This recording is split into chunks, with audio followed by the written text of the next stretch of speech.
आपण आता fry pan मध्ये तेल घालून घेऊ. आपण आता अंडे फ्राय करून घेऊ.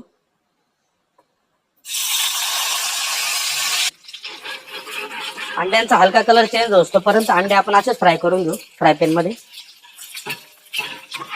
अंडे आता व्यवस्थित फ्राय झालेले आहे, गोल्डन ब्राऊन कलर पण आलेला आहे.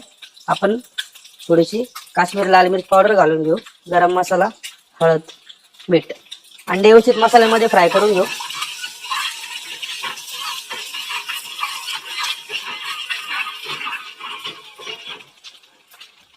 इथे मी 1 किलो बासमती तांदूळ घेतलेले आहे, बघू शकता.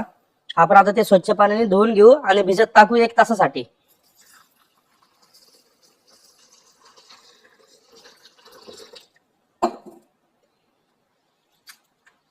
स्वच्छ 2 पाण्याने धुवून घेऊ आपण आणि 1 तासासाठी तांदूळ असंच भिजत ठेवू.